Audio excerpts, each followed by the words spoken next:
What's going on, child? It's your most favorite diabetic YouTuber in the whole entire world, back with another video. Now today I do the action for y'all, but of course this one's a little bit different. Now this one's only a little different because today we are checking out the story of PopKorn4K. Now my bad, I do believe that means something that necessarily I shouldn't say, but at the same time that's the name of the person we're checking out. So yeah, obviously I don't need no disrespect, but I'm just gonna throw that out there if my mind is actually telling me correct. Now low key, I believe I've heard of this person / I feel like I've checked out his music before, but at the same time I'm not necessarily sure, and I seen this pop up, so I was like, yeah, let's check it out. So shout out to Root Shooter for video reacting to, and also this is all alleged, and also it is all love, no hate. Now of course I'm gonna make my jokes, be brutally honest, and I won't lie to y'all, I am typically an arsehole, but if it was hate, beef, or anything crazy like that, I straight up admit it. Now one more time, all love, no hate. Alright y'all, no more hesitations, let's get into the video now. Born around 2002 in the jungle section of South Central LA, PopKorn grew up in the Palmwood complex, where Denzel Washington filmed Training Day. King Kong ain't got shit on me!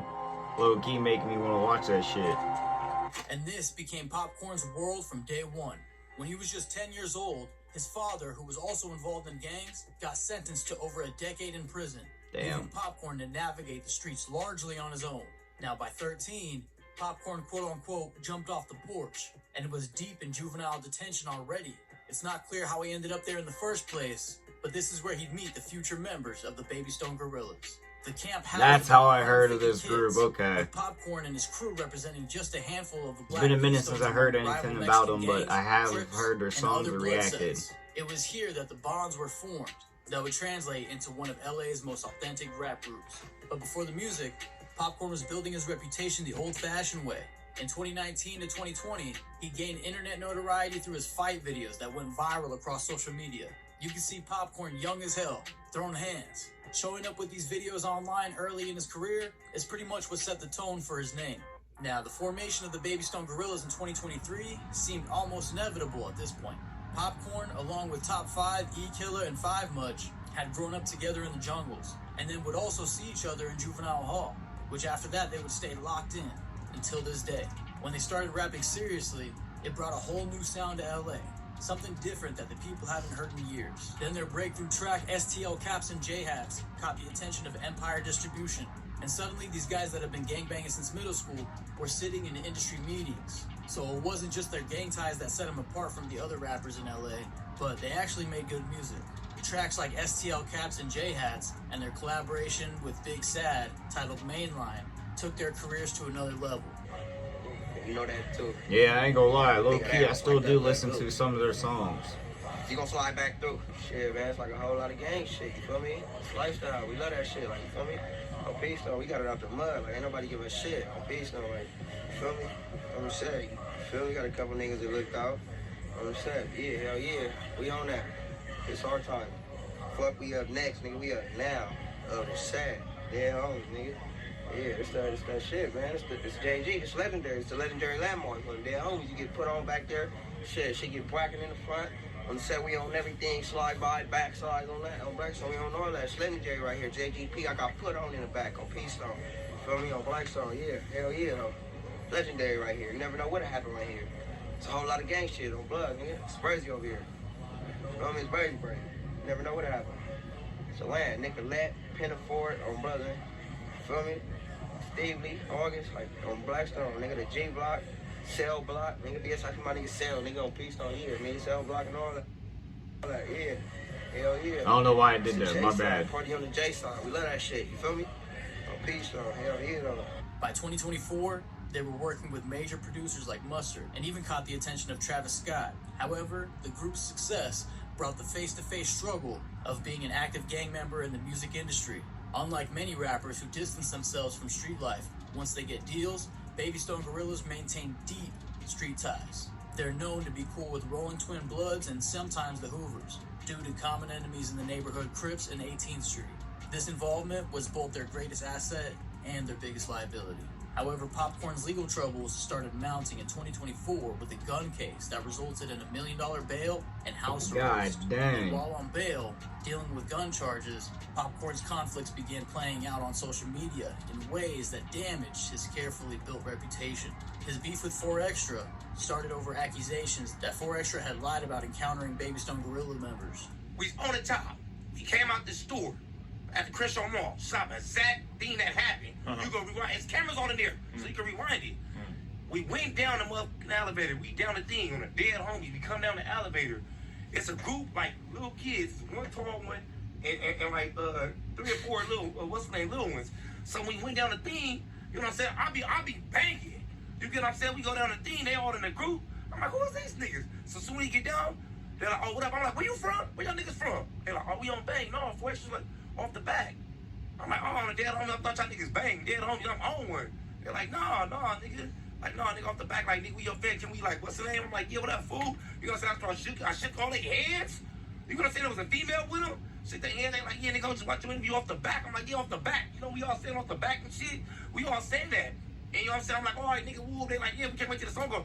Oh, I got on. And you didn't notice any, like, tattoos on their Nah, man, faces them young or niggas, anything? you know what I'm No? saying? Okay. They young. Then in January 2025, PopKorn released a detailed monologue accusing 4Extra of being paid by No Jumper to fabricate these stories.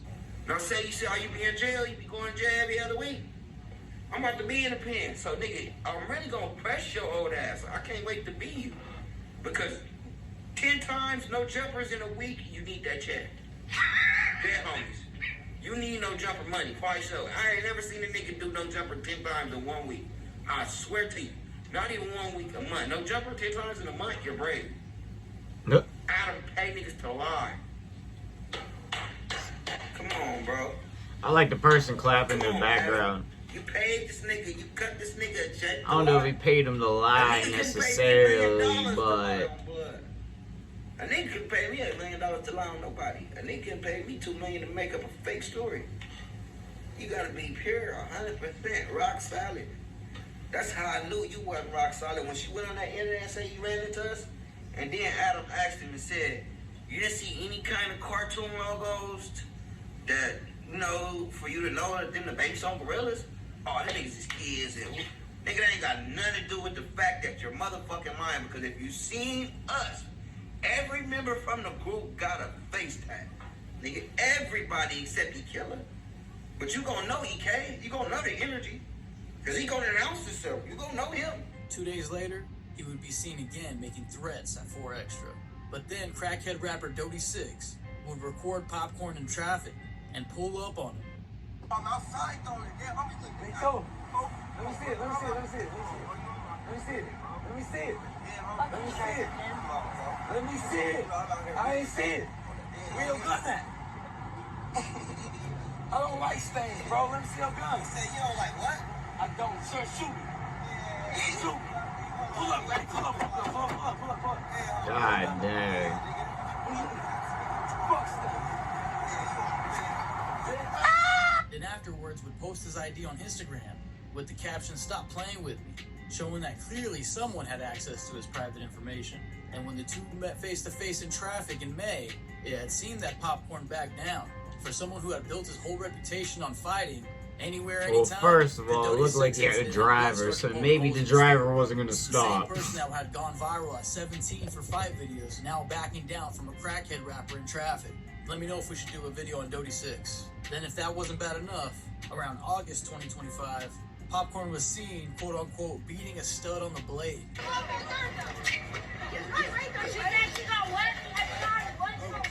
Oh, I don't condone that. I don't like, I don't know. Damn.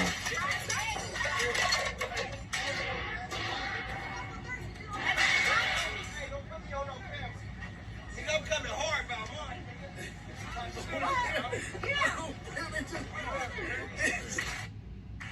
Oh, If you live in dang. Pennsylvania and have a good driving record, Oh, shit.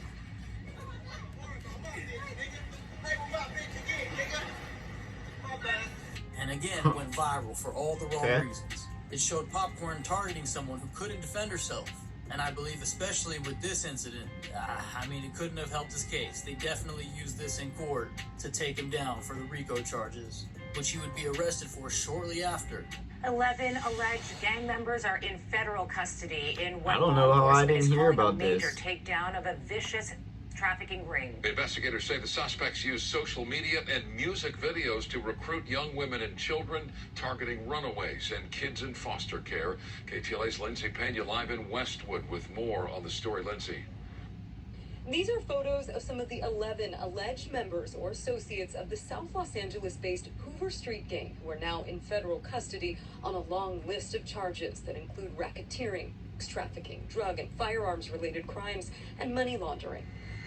Sky 5 was overhead as arrests were being made at a motel early Wednesday morning. 31-count indictment details the years-long case against the defendants who allegedly operated in the Figueroa corridor, known as a human trafficking hotbed. Federal prosecutors now clearly viewed Baby Stone Gorillas not just as a rap group, but as an active hoe-running operation, specifically for their involvement with the Hoovers. The progression from 2019 fight videos to 2025 viral assault and RICO charges tell a story of how social media has changed the streets. Where PopKorn once used to document his violence to build his reputation has now been the same documentation that now serves as evidence against him in this new RICO indictment. Federal prosecutors undoubtedly have access to the Instagram live threads, every social media beef, and every piece of content that shows any sort of criminal behavior.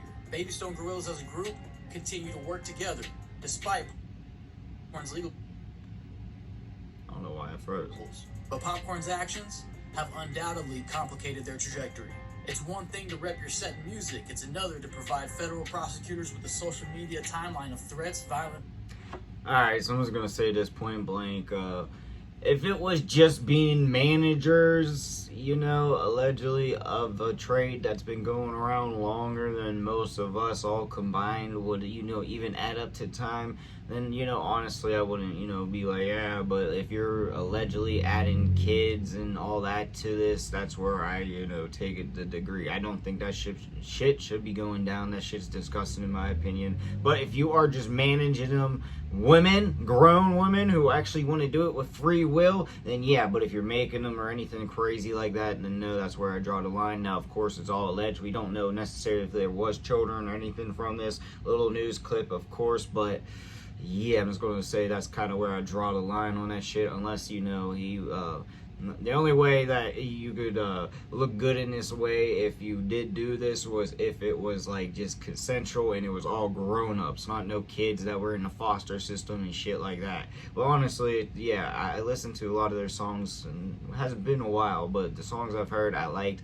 and I thought they had a lot of potential. I didn't even know about this whole case and shit, so it's kind of sad, but at the same time, if it was kids and shit, that's where I draw my line. So yeah, but it's all alleged. We really don't know what is true, and I don't want to seem like I'm coming out here and attacking him or anybody, because like I said, I don't know if it's true at all. So yeah, I guess that's really all I gotta say though. But I do know what y'all think in the comment section down below. Also in the comments, comment your boy make all kinds of videos, so comment you want to see. And yeah, that's all I got for the video. Peace.